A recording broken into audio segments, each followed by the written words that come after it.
Welcome to Buckets, brought to you by FanDuel Sportsbook. My name is Matt Moore. I'm the senior NBA writer for the Action Network, joined by Albert Wynn, aka Analytics Capper. You can find him on Twitter at Analytics Capper, as well as in the Action Network app. The best way for you to track your picks, get up to the second information on where the bets and money are coming in on. You can find all sorts of great information in there across all sports. Our Green Dot Daily Show, daily, covering all things across the betting landscape, getting your daily betting agenda set. All of our great podcasts, the favorites, the Action Network podcast with Stuckey and Raybon and Brandon and Anderson and Glasheen and Jill and all sorts of folks in there. Make sure to check it out, as well as Buckets, of course. Albert, how you doing today? How was your weekend betting across sports? I'm good, man. I'm good. In terms of betting, NBA, I went really light. I think I went 2-1, only 3 bets in the NBA across Saturday and Sunday. Weekends right now, I'm really focused on football. It was a great NFL weekend. Check out all my bets on my Twitter, Analytics Capper. But I'm excited for the NBA as we get into the meat of the season, Matt. We're about almost 1/5 of the way through the regular season. So we're seeing a lot of injuries. We're seeing some load management, things like that. And for us bettors and, sports analysts here, it's easier, in my opinion, to find spots because of guys being out and guys being hurt. Yeah, for me, I think it gets a little bit harder from now until we stabilize some of the sample in December. November's a little dangerous for me, but I'm hanging in. I'm doing okay.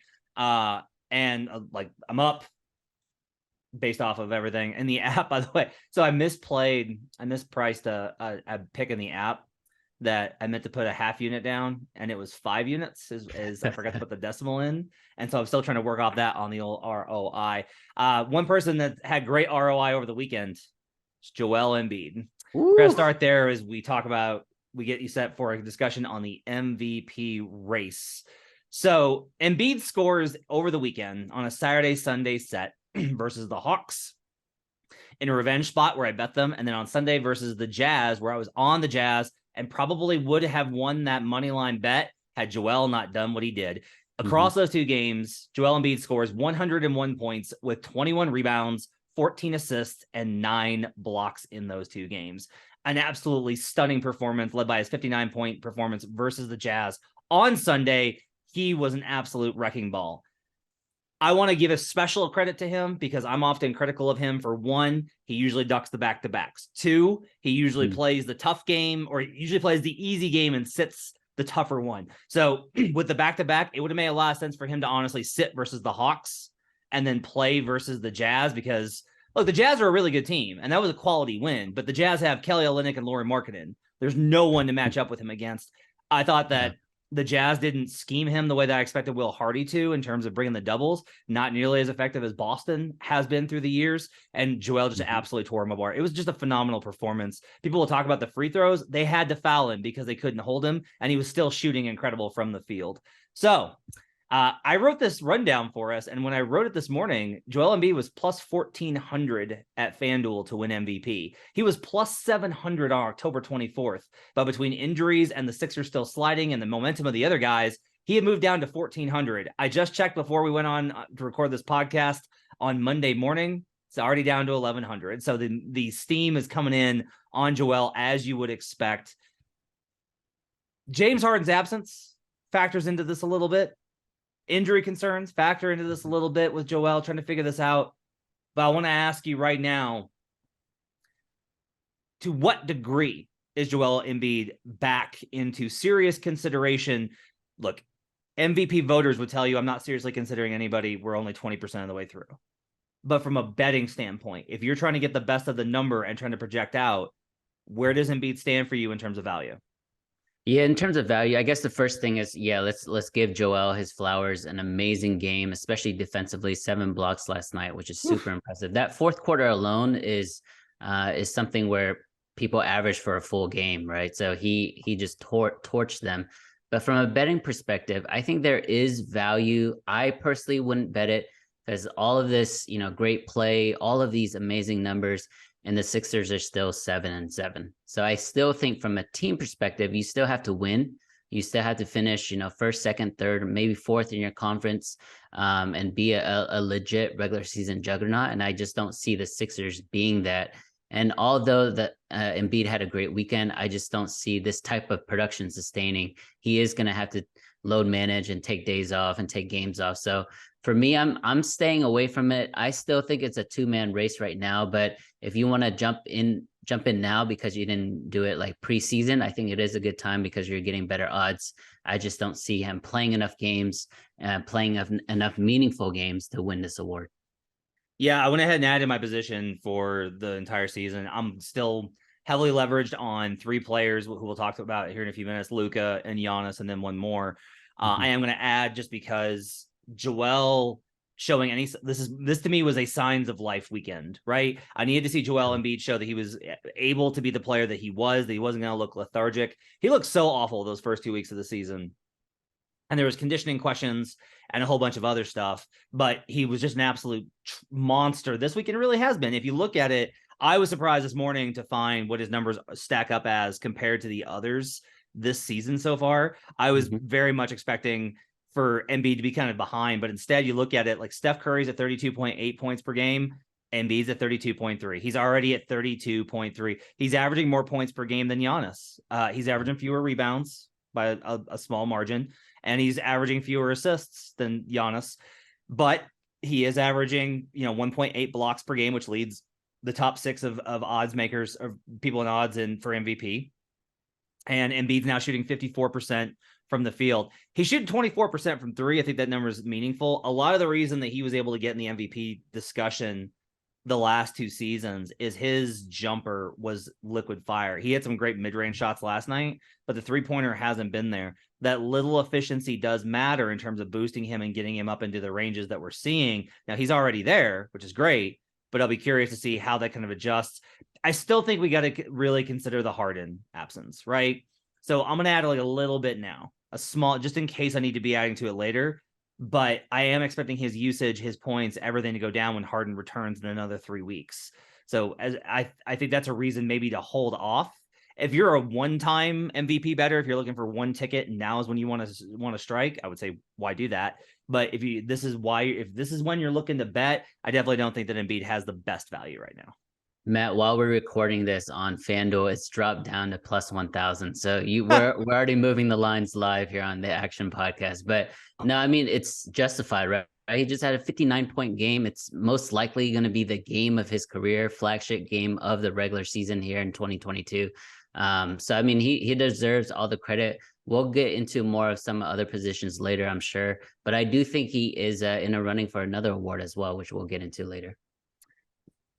Luka Doncic just dipped a little bit. I watched his game versus the Washington Wizards where I expected them to get a win, and he was just really rough. I kind of wonder if Luka was a little bit sick last week. They just did not look right in their games. I was on their bet stream versus the Magic. They looked terrible there, but he had a bounce back versus Portland, so maybe he's turned that corner again. Luka's down to only 34 points per game and per 100 possessions. He's no longer on pace to average 50 points per 100 possessions, just 47. It's ridiculous what he's doing in terms of the volume. Luka's still shooting 49.6% from the field. He is one of only 2 in the top 6 for MVP to be shooting below 50% from the field this season. And he's shooting 29% from 3. The 3-pointer simply hasn't been there. We talked about this on the episode with Brandon Anderson, and I do think it's worth kind of mentioning that we talked about how we kind of expect his 3-point percentage to stabilize. He starts off a lot of seasons slow from 3-point range. For me, I think my only concern, and I have a large position on Luka. Like I have a huge position. I put a 10-unit bet in the preseason. That was my biggest. I was like, I want to get in now because I think he's going to, I believe firmly he's going to be top 3 at the end of the season. Yep. We're definitely on pace for that. The durability question I have with him, Albert, I'm a little bit worried about. He has taken a lot of bumps. He's taken a lot of falls. He's going down and holding his ankle and having to walk off stuff. I did a video last week on how often he's driving. He's driving a ton. And I feel like there's a durability question that could threaten his MVP candidacy, if only because if he has to miss time, I don't know how the Mavericks win without him.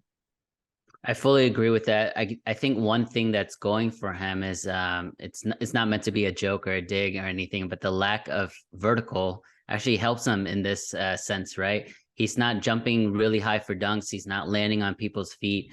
So the type of ankle injuries or knee injuries are a little more minor compared to other people who are high flyers. if he starts getting soft tissue injuries, that's when I would really start worrying. But the thing with him, he's been playing all summer long for Slovenia, and even though he doesn't look like it, it does seem like he's in better shape. I think when it comes to the Mavericks, and here I'm in Dallas, so I monitor this team really closely. Fourth quarters have always been an issue for them, and it's not only because they rely on Luka, but Luka is tired by that point because he's just put on.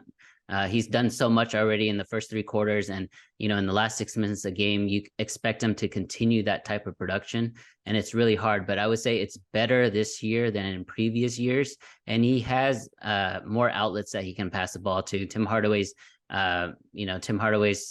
healthy again, so he can get buckets. Christian Wood off the bench is nice.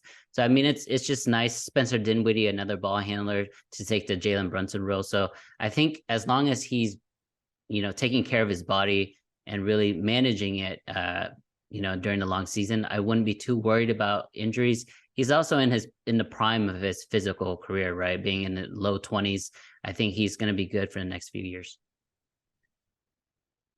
Donovan Mitchell slid out of the top 6. That's the biggest change from Friday's episode. Yep. Is he missed a game versus the Cavs, and they lost 2 in a row now after the loss on Friday as well. So a little bit of a dip there from Mitchell. I will go ahead and say at plus 1,800. I think this is the last week that we see Ja Morant in the top 6 for MVP for a while. If you look at Ja's numbers, he's the only candidate in the top 6 that's not averaging over 30 points a game. Typically in that situation for a point guard, you'd be like, oh, he must have like an extremely high assist rate.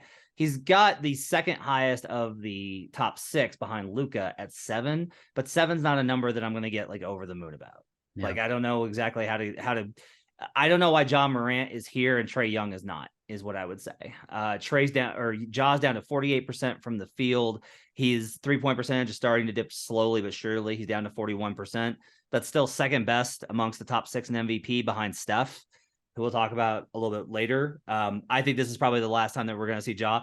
People are really surprised when I say this because like I'm a Memphis forward guy. Like I was a Memphis fan before I lost my fandom to doing this for a living. I just don't think the Grizzlies are that good. I think that even with Jaren Jackson Jr. slowly starting to come off of the injury list and probably going to play here the next couple of weeks, I'm still not at a place where I think that the Grizzlies are as good as their record. I think they're probably much more closer to Dallas. And I think that's going to reflect. I think this is probably the last week that I expect to see Ja Morant in the MVP conversation, at least for the top 6 in betting. Yeah, I couldn't really argue with that there because I think Kevin Durant is moving up quick. I think people are going to start respecting Jokic again, even though he's a back-to-back winner. He's going to start moving up there as well. And my pick later, we'll dive into it a little more, but I think Devin Booker has an outside shot to get into top 6 as well with the Phoenix Suns because they continue to win games. Chris Paul's going to miss a lot of time. Cam Johnson's going to miss a lot of time. So I think the usage rate for Devin Booker is only going to increase from here on out. So I agree with you. Ja Morant is a great player on a solid team, but being a top 6 MVP candidate might be asking for too much right now. Let's move on to our second segment, which is I call it the mic drop.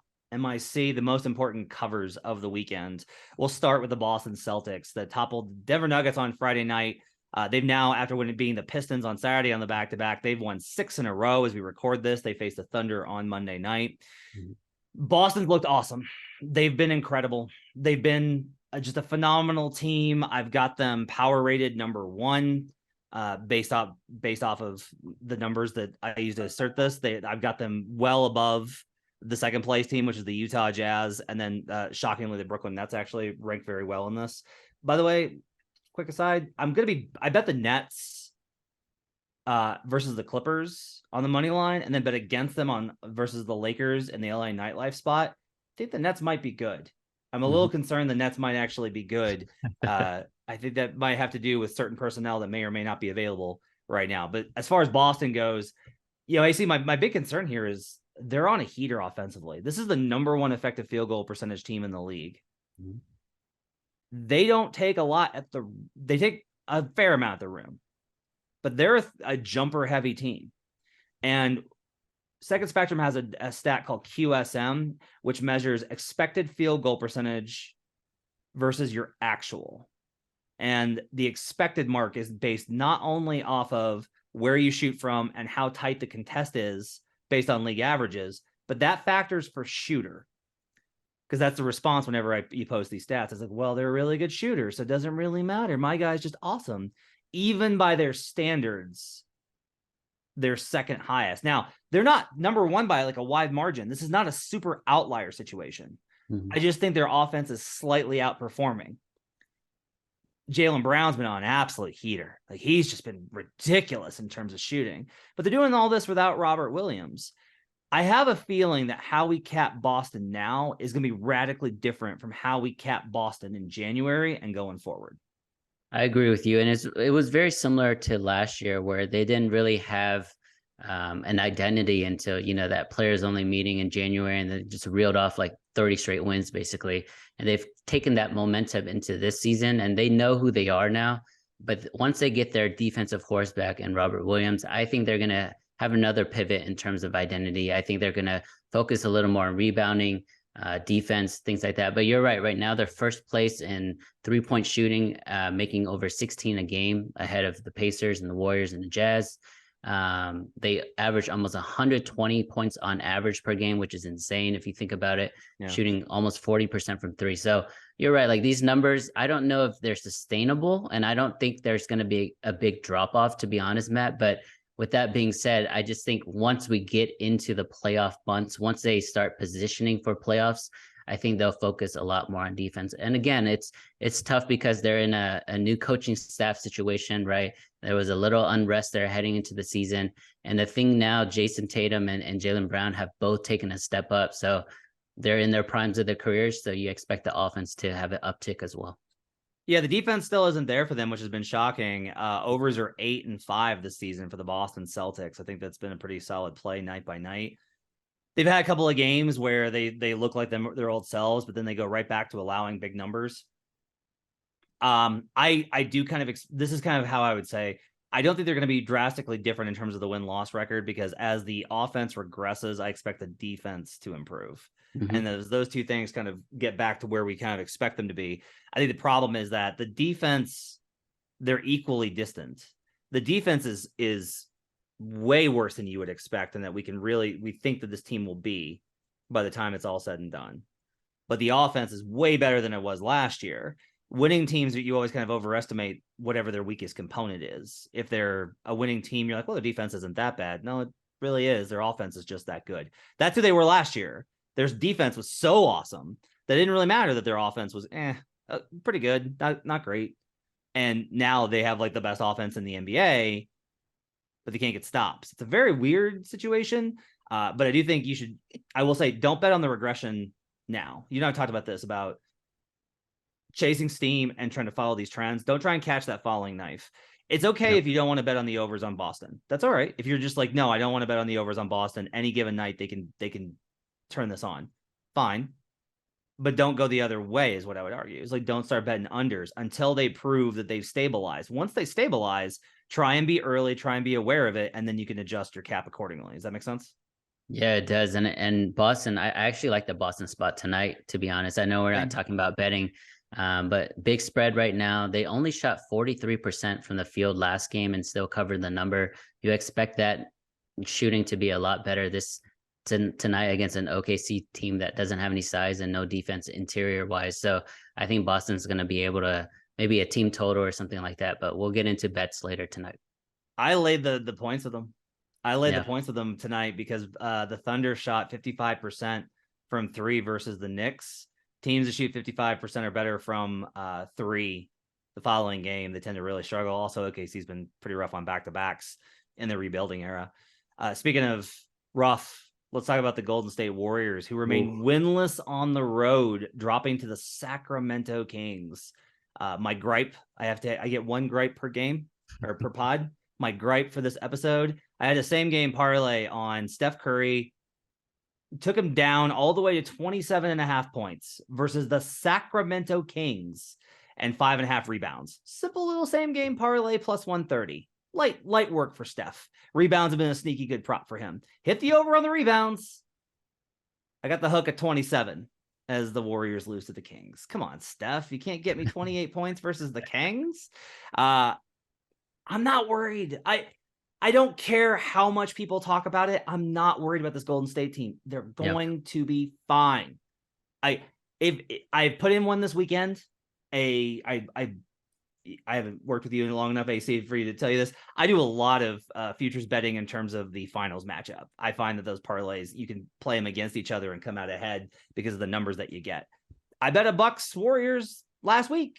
I will continue to bet these scenarios of the Warriors winning the Western Conference. I don't see any reason why you would look at this team and go, they can't fix this. It's pretty clearly, hey, we need to get some veterans and maybe play James Wiseman specifically less, but maybe some of the other guys less too. They're taking a very long view approach on this. And so I that's agree great. with you. Yeah, I agree with you from a big picture perspective. They're 4-time champions. The core of this team has been amazing. Steph Curry, arguably, the generational player, right of this era. Definitely the most influential, the way he plays offense. But if you look at the standings, right, the Lakers right now are in 14th in the West, and the Warriors are in 13th. You would never expect that. The Warriors are 5-8. Again, it's still early. They'll definitely get into the playoffs, but it's going to be hard to get a home court advantage. So you're going to expect this team to have to win on the road. And again, they can, and they've shown it. They've done it in the past, so definitely can. It's just a lot harder road to take if you're playing the first 3 rounds on the road without home court advantage, especially if you're going into, Phoenix or Denver. And again, these teams have never won because there are the Warriors right there as the block, and that's the reason why they haven't won. It's just a really hard road to get into. But I agree with you. Big picture wise, I don't think they're worried. I think they are going to make a couple moves because it's pretty clear that some of their young pieces don't really fit well with this, older core here. So I'm excited and interested to see how they move forward. We know Steve Kerr is a great problem solver, so we'll see what he does. I asked 2 executives this weekend who are not in Golden State.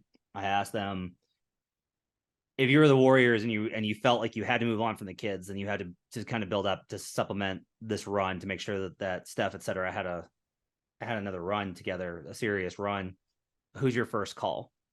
And this is speculative. This is not based off of like they've already done this or they would do this. This is speculative, but they both said Atlanta. Travis Schlenk, former GM, Golden State executive, runs the Hawks. Atlanta's always involved in trade talks. They're always looking for upgrades. The Hawks, I think, have been really good this season. I actually have them considerably higher, I think, than where they're at in the market. But they're also a team that consistently is looking to upgrade and try and be aggressive and swap out pieces. So I kind of wonder if eventually that's going to be the move, especially if there's an opportunity to move Capella, move Bogdanovich, some of those guys. I wouldn't be surprised if there's at least talks between Atlanta and Golden State if the Warriors decide that the timeline isn't going to work out the way that they wanted. The post-Nash surge is over in Brooklyn. They finally lose to the Lakers on Sunday. Steph Curry was out, which was the deciding factor of me going in. I waffled all day on this. It was an LA nightlife spot. You play on Saturday night, you beat the Clippers, you feel great. It was an early game, so they had the whole evening to go out and enjoy themselves versus the Lakers on Sunday. East Coast teams, early start comparatively. Just all sorts of spots there for me to bet the Lakers. Eventually, I went in on +4.5, and that covered as the Lakers won outright by double digits. Did not bet the money line, which I'm okay with. I would have felt dumb. Betting the money line was the wrong pick. I feel okay about it. But I gotta tell you, I think I said this earlier. I think the Nets are good. I think now we're at a point where the market's starting to catch up to the idea that they're not as good as they were in preseason expectations. And so I think that there's like this, we're in a weird zigzag, right? They're not as good and they've been losing. So you got to adjust 100%. Them down from preseason. And then they win a little bit. So they move back up and they're wobbling. I think right now is a time that depending on matchup and spot and number, I'm no longer like, absolutely not. I'm a little interested in betting the Nets right now. Yeah, the biggest difference for them is defense. They are the 7th best point defense team in the league, which you would not expect going into the season. And Ben Simmons has been hurt, hasn't even been playing. So they're only giving up 108.7 points. It's crazy just talking about those numbers, and that's 7th best in the league. But they are 7th best, and right now they're 6-8. They're 5-5 in the last 10 games. Obviously playing a lot better with the new coach and without Kyrie. And this is kind of like the team that Kevin Durant asked for, to be honest. Shooters and defense around him, and then let KD cook in the fourth quarter. That game against the Lakers was really weird because AD had a really good game. That was a vintage Pelicans, Anthony Davis type game with, I think, 37-18 is what he ended up with. And really stifling defense from the guards on LA, from Patrick Beverly, Russell Westbrook, just getting into KD's grill, and then always having AD help on the backside. So that's a really tough matchup when you don't have a shooter on the weak side like a Curry or a Kyrie, like you mentioned. So I think all of it worked out perfectly for the Lakers. But as far as the Nets are concerned and the markets are concerned, I agree with you. I think the next week or two is kind of when you want to jump into Brooklyn and find some spots. Especially if we can get them in dog spots. That's really I want them. I don't want them as favorites. I don't like them in spots where they should outperform expectation. I want them only in, hey, they're not as bad as we thought they would be. That's where I want the Brooklyn Nets to take my money.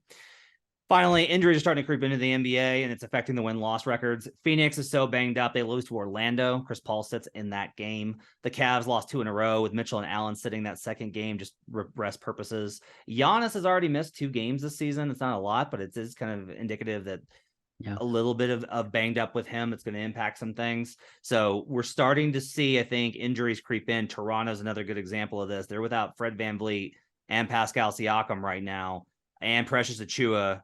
It's like teams are getting banged up, and we're starting to see that impact, I think.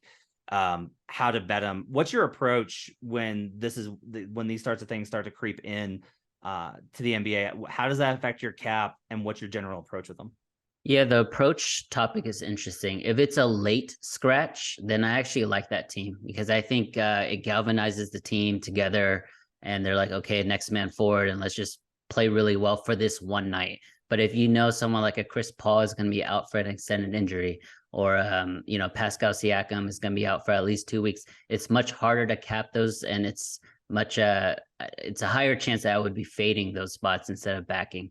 But as far as let's say the Suns are playing the Bucks tonight, and everyone's supposed to be playing, and Giannis is scratched in the last 10 minutes before tip off, I tend to like the Bucks there, because I think all the money and all the bets will be pouring into the Suns. So it's a nice contrarian spot.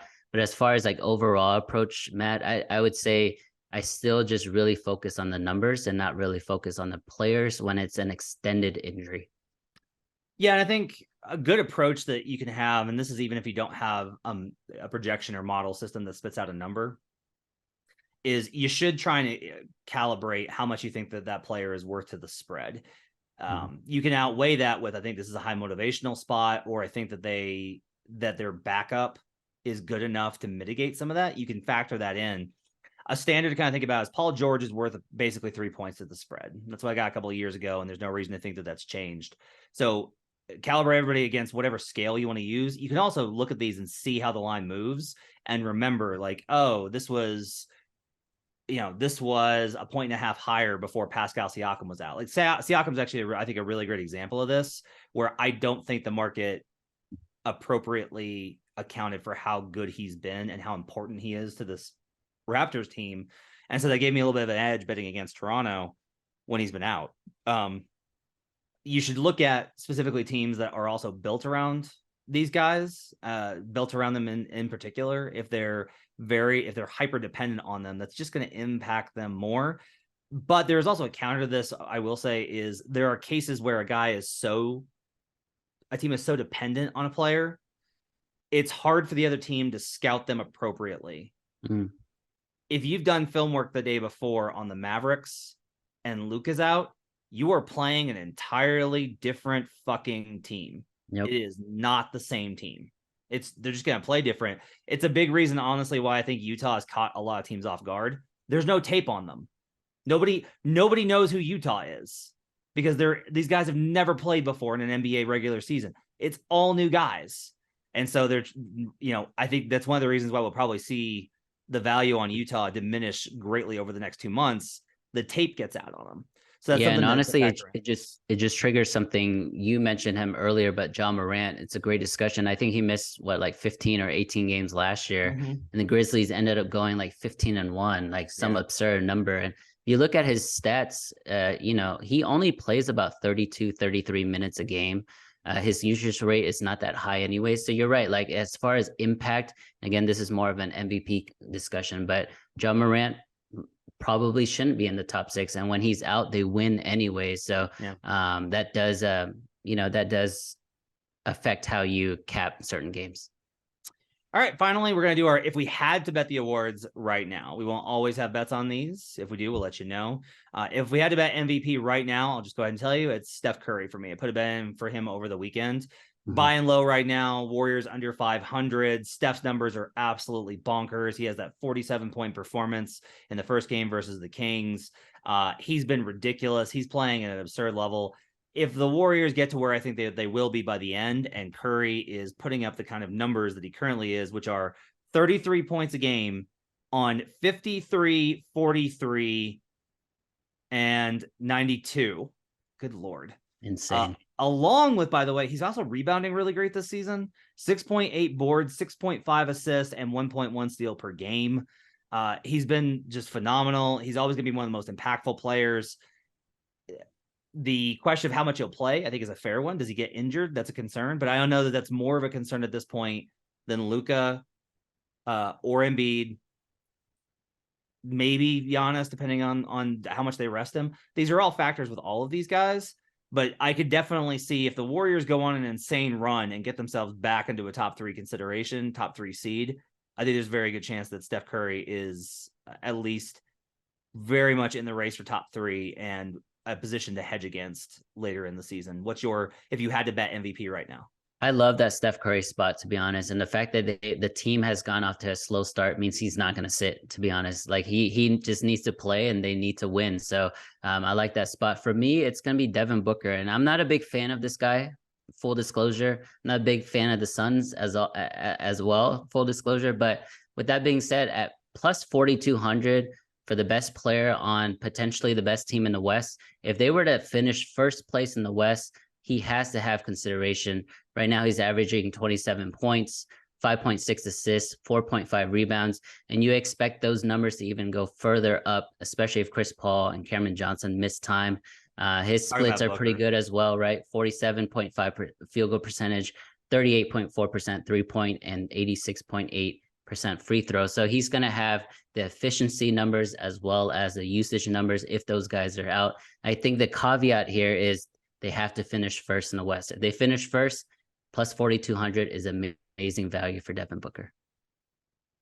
I just don't think he'll ever get the numbers to get the numbers right now are so crazy for the top guys. They're so bonkers. There's so many players averaging 30 plus and the usage levels are so high. I at 4,200, there's probably value there, but boy, Devin's just like a really good player, a great player, the best player on a really great team. And I don't know that that's enough in the current environment because of how the award's being voted on right now. 6th man of the year, Bones Highland is plus 3,500. I looked this up. He missed a couple of games recently with health and safety protocols. He's averaging 17 in his last 10 after a rough start to the season. Getting back from his health and safety protocol sometime in the next couple of days. The reason I would say that this has the best value, Bones plays great at home. The Nuggets' home schedule is really light at the beginning of the season. They've been on the road for just 4 games this entire season so far. January, they're just home every single week, every night. It's a super home heavy schedule in the middle part of the season, and Bones plays great at home. I think there's a very good chance that Bones creeps up and gets a lot more value. We talked about this on Friday with Brandon. I just think there's a lot of value on all these 6-man candidates because nobody separated themselves. And so I gave a pick on Friday for who I think has value. I still think Bones Highland might be able to establish some value as well when he gets back from health and safety. What about you? Yeah, Bones is a good pick. I guess I want to say in our notes here, Russell Westbrook at plus 125 is absurd. In my opinion. That's just way overreaction, overhyped there. He is playing a lot better. The Lakers are playing better with him coming off the bench, but as a front runner, it doesn't make any sense for me. So I was doing, I looked at the top 50 scorers in the NBA as of today, Monday, November 14th. There's only one guy out of the top 50 that plays less than 30 minutes. And that's our boy, Mathurin. So I love him as the 6th man of the year right now. It's plus 1,000, so 10-1 odds. He's averaging 20 points. If he can get that rebounding number up to the 4s, I think perception-wise, I think that's going to do a lot for you because right now at 3.9, it just doesn't sound like a lot. But if he can get 20, 4 and 3, something like that. I think it's great value, 10-1. Again, you already mentioned this in a previous pod. We've seen a precedent where the rookie has won 6 Man of the Year, and I think at averaging 20 points in less than 30 minutes, it's absurd. So give me Mathurin right now at plus 1,000. The only thing we talked about him on Friday with Brandon, I think the only concern is if they trade Heald and if he starts by the end of the year, he's not going back. And that's like the only concern. It's basically built off of, do you think this Indiana team will hold throughout the season? If you do, then they'll keep the rotation, and he's good value at 10-1. Most improved player, I'll take Shea at plus 200. This was 1,400, 35-1. Like, there's all these numbers that this was crazy, and I'm just gonna keep betting at Shea to win most improved player. It's not even comparable what he's done versus everybody else. He fits also the categories. When Brandon Anderson and I did this entire podcast and laid out the model for what this guy looks like, Shea's it. If the Thunder stay competitive and he's an all-star, it's a done friggin' deal. The assumption is they tank. I just don't know if you can throw out. Look at it this way. If you're wrong, if your base assumption that they're going to tank is wrong, Shea wins this. And I don't know that it's close. Yeah.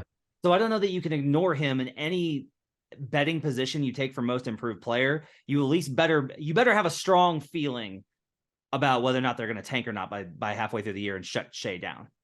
Yeah, SGA's numbers are absurd. Not only points, rebounds, assists, but if you add the blocks and steals element to it, because he plays elite defense, there's only been one guy with those numbers, and it's Michael Jordan. I don't know if you saw that on Twitter the other day, but he's having a Michael Jordan type year. My pick's going to be Desmond Bane plus 950. I think it's good value.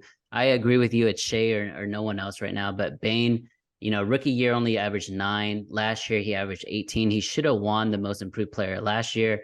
I think it was kind of cheesy that Ja gave it to Bane anyways, but this year he's averaging 25 points a game, 91% from the free throw line, 45% from 3, making almost 4 threes a game, and his rebounding and assist numbers are great as well, basically at 5 and 5. So he's averaging 25, 5 and 5. Those are like LeBron James type numbers, and he's doing it, in my opinion, as the most important player on the Grizzlies, even more important than Ja, because he plays defense. And to me, Desmond Bane should be in the consideration or in the running for most improved. It's a good point about the jump that he's made in points per game. That's been really important in predicting that award. Defensive player of the year, I lean Giannis right now. I don't think there's anybody that really stands out. I do want to talk about OG Anunoby. We kind of dismissed him on Friday's pod because the Wings don't win. I did look up who leads the league in stocks this season, steals plus blocks, and then not only in raw, just like total, and not only is it OG, but it's OG by 10. He has 10 more than the second most person in steals plus blocks. His steal numbers are ridiculous. I have a hard time identifying what makes OG different than Mikal Bridges last season. Some of the raws are better in terms of steals, right? Like, that's a thing that you can kind of clamp onto. You don't look at the Raptors as this dominant defensive unit like Marcus Smart's Celtics. I don't know what the argument is for him. I just know that 1,400 is probably too much for a guy that has the reputation that he does, that is as good on eye test as he is in the stats, and has this kind of advantage in stocks this season. I think OG's got a little bit of value. I'm not going to bet it, but if I had to, I'd probably be looking at OG, even if, again, I just can't find a reason why he's different from Mikal. What do you think? Yeah, I mean, I hope you're right with this, Matt, because so I'm a big trading card collector person. I'm big into the hobby. So I have a huge stack of OG Silver Prism rookie cards, PSA 10s that I would love for him just to pop off, whether it's most improved or he has a moment in the playoffs like he did in the bubble. But I'm a big fan of his. I think the similarity between him and Mikal is really spot on. A very versatile defense, guard multiple positions, and then play sound defense as well. They're not only cheating to get those steals, but they're actually picking your pocket. So I like that as well. My pick, and it's I guess a bit of a reaction from this weekend, but Joel Embiid Right now, he's plus 1,600. I know there was a lot of momentum in the Action Network Slack heading into the season for this, but I think there's actually value right now, especially after that 7-block game. He ranks, I don't have the exact numbers on me, but I think he ranks top 6 in blocks now and top 10 in rebounds. So if you're top 10 in both, you're pretty much penciled in as someone who's a top 3 consideration. That's the reason why Rudy Gobert is always in there, Ben Wallace previously, Dwight Howard previously. So if he stays top 10 in both rebounds and blocks, I think he's going to be in the discussion for defensive player of the year. So Joel plus 1,600 to me is pretty good value. This was Brandon Anderson's big Philly position in preseason, was betting Joel for DPOY, and I hated it then, and I hate it now. Okay, I'm just telling you, AC, I hate this bet. They're 8th in defense right now in adjusted defensive rating over at dunks and threes. Guess who hasn't played for them in several games? Mr. Harden. And so with Harden out, guess who plays more? Matisse Thybulle, and your defense gets better because he's a defensive player. Their offense is only 13th. This is all correlated. Harden gets back, the defense probably gets worse. I don't think they finish top 10. I do think voters will look at who are the great defenses this season and who are the leading players on them. That was a big part of it, I think, last season, where the Celtics were so dominant defensively and by such a wide margin that one of the Boston Celtics had to win it. And with Robert Williams hurt, Marcus Smart got the push. I don't expect the Sixers to finish with a top 5 defense. I don't think that they'll finish better than Milwaukee, the Clippers, the Suns. The Bulls right now are 4th, which credit to them. It's crazy. Yeah. The Blazers are 5th. Don't think either of those teams hold. The Cavs might at 6th. They're a team I think that might finish top 5. The Wizards are 7th. Probably won't hold. Dallas is an interesting question just because this is year 2 of them basically like they're pretty good on defense. How? We don't know. They just kind of are. And then Utah top 10 as well. The Raptors 11th. By the way, going back to OG. Do I think that the Sixers can hold at 7th, maybe 6th? Yeah. Do I think they get some past Giannis or Brook Lopez? Maybe if those two cannibalize each other's votes. Maybe that's the angle, is nobody on the Suns or Clippers can win it because it's all wing guys, and the Bucks can't win it because Giannis and Brook cannibalize each other and Joel picks up the remainder. I can see that happening. I can see it happening. He's been good defensively. I wouldn't still say, I thought last year he kind of slagged a little bit. He was better on deep dive than I thought he was at the level. His drop coverage is still pretty soft. He makes up for it with the blocks and rebounds. I have a hard time figuring out if this is a bet to make now or not, which is not to say that you shouldn't probably take AC's advice on it, but I'm very torn on it. I can't argue stridently against it. I'm just worried about it holding up over the long term with Harden's absence. Yeah, it's a very interesting analysis because the way you presented DPOI is what MVPing used to be. So maybe the narrative there is changing, right? Because MVPing used to be best player on the best team. Yeah. Now it's just the best player with the most absurd numbers because of advanced analytics. Yeah. But now with DPOY, the way you mentioned it, it could be the best player, best defensive player on the best defensive team. And that's why Marcus Smart won it last year. I agree with you. I have a big position on Giannis for this anyways.